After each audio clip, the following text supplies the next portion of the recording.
পশ্চিমবঙ্গ সরকার অন্নপূর্ণা যোজনা প্রকল্পে স্বচ্ছতা, জবাবদিহিতা ও নজরদারি নিশ্চিত করতে সঠিক ও কঠোর অবস্থান নিয়েছে।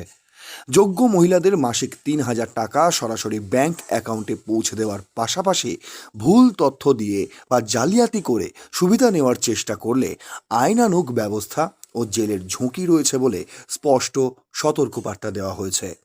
রাজ্যের মুখ্য সচিব মনোজ আগরওয়াল জানিয়েছেন, খুব শীঘ্রই নারী ও শিশু কল্যাণ দপ্তরের তরফে একটি বিশেষ পোর্টাল চালু করা হবে।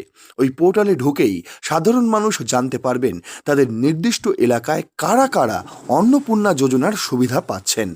যদি কোনো ব্যক্তি মনে করেন তালিকায় এমন কারো নাম রয়েছে যিনি প্রকল্পের সুবিধা পাওয়ার যোগ্য নন, তাহলে সেই নিয়েও সরাসরি অভিযোগ, আপত্তি জানানো যাবে।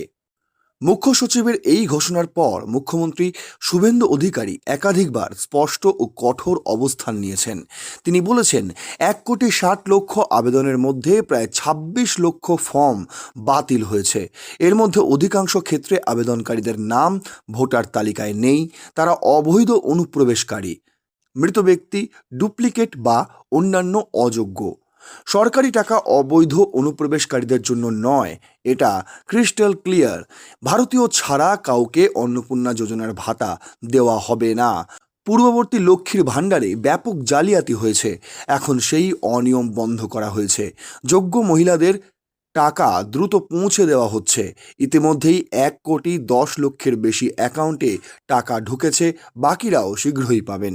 মুখ্যমন্ত্রী জনগণকে উৎসাহিত করেছেন যাতে নতুন পোর্টাল চালু হলে অযোগ্য নাম দেখলে আপত্তি জানানো হয়। তার স্পষ্ট বার্তা, শুধু যোগ্যরাই পাবেন, কোনো অনিয়ম বরদাস্ত করা হবে না। অন্নপূর্ণা যোজনার ভাতা পেতে গেলে মহিলাকে অবশ্যই ২৫ বছর থেকে ৬০ বছরের মধ্যে হতে হবে এবং পশ্চিমবঙ্গের স্থায়ী বাসিন্দা হতে হবে।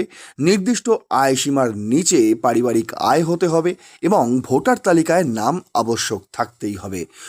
ভুল তথ্য দিয়ে বা জাল কাগজপত্র জমা দিয়ে সুবিধা নেওয়ার চেষ্টা করলে প্রতারণা ও সরকারি অর্থ আত্মসাতের মামলা হতে পারে। আইন অনুসারে জেল ও জরিমানা দুটোই হওয়ার সম্ভাবনা রয়েছে। প্রশাসনের বার্তা, একজন অযোগ্যকেও ছাড় দেওয়া হবে না।